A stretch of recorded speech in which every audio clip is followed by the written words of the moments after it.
Bonsoir, excusez ma voix, bonsoir à toutes et à tous. J'entends parfois des individus, des personnalités dire la parole des femmes se libère, ou les femmes prennent la parole. Mais j'ai envie de leur dire, messieurs, si vous aviez les oreilles bouchées depuis de nombreuses années, parce que c'est pas nouveau que les femmes prennent la parole, elles ne font pas que prendre la parole. Vous l'avez entendu ce soir. Elles se battent. Elles se battent au quotidien. Je vais prendre 4 secteurs. On a parlé des études. Les femmes avaient dû d'abord se battre pour avoir le droit de passer un diplôme. Elles n'avaient pas le droit de le faire. Puis elles ont dû se battre pour aller dans différentes filières universitaires, dans les grandes écoles. Et aujourd'hui encore, lorsqu'on voit les résultats du choix des options en seconde, ce choix des options reproduit exactement ce qu'on connaissait déjà, les filles dans certaines filières, les garçons dans d'autres filières. C'est-à-dire que les mentalités n'évoluent pas encore.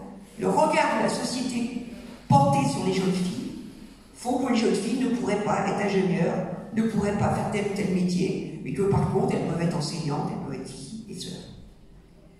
Je vais prendre le travail.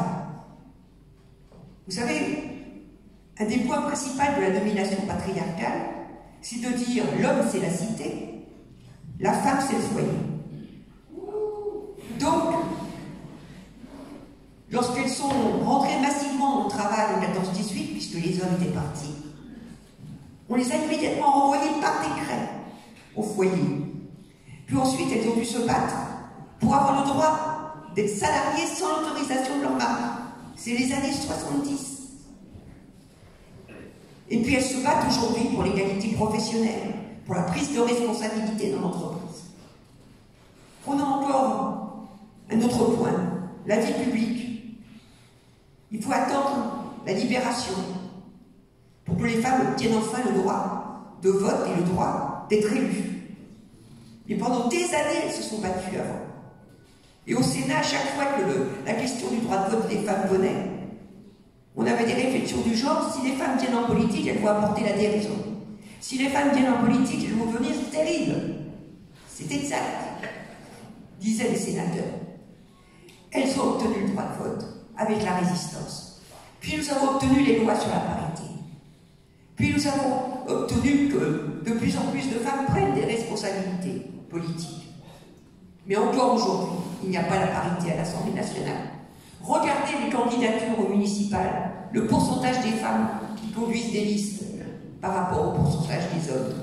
Regardez encore le regard qu'on porte sur la politique. Comment les journalistes disent les hommes politiques, comme si ces deux mots étaient liés et n'en formaient qu'un.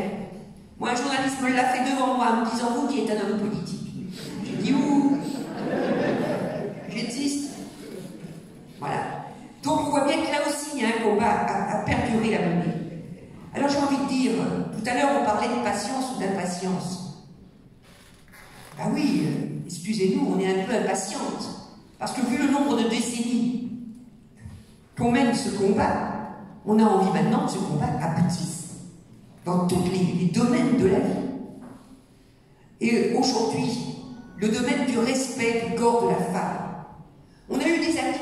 On a obtenu l'IVG, on a obtenu la contraception. Aujourd'hui, on demande simplement qu'on dit non, c'est non, qu'on respecte notre corps. C'est ce que disent ces femmes. Alors j'ai envie de dire aujourd'hui, les femmes, elles se battent, elles se sont battues, elles continueront à se battre. Mais est-ce qu'il y a un pouvoir, un gouvernement qui prend les lois nécessaires pour que les femmes obtiennent satisfaction? Est-ce qu'on vote enfin une loi sur l'égalité professionnelle qui soit réellement contraignante pour les entreprises?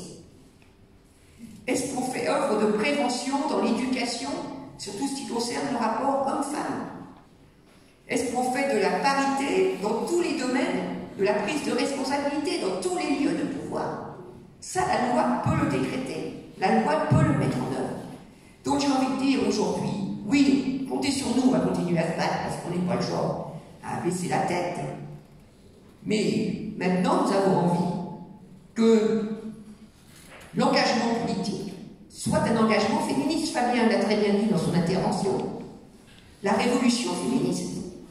C'est-à-dire qu'il faut se battre, bien sûr, contre le capitalisme, le libéralisme, mais nous devons tous ensemble, hommes et femmes, se battre contre la domination patriarcale et faire cette révolution féministe.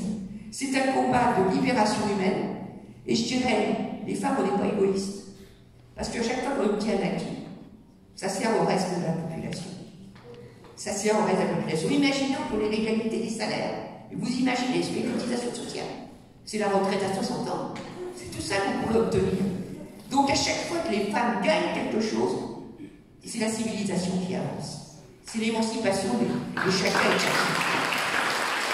Alors, je me félicite de cette soirée, le témoignage que nous avons entendu, mais j'ai envie de dire maintenant la responsabilité, allez à ceux qui nous gouvernent et qui restent dans les starting blocks, au lieu de faire bouger les choses par la loi et par des mesures contraignantes. Je vous remercie.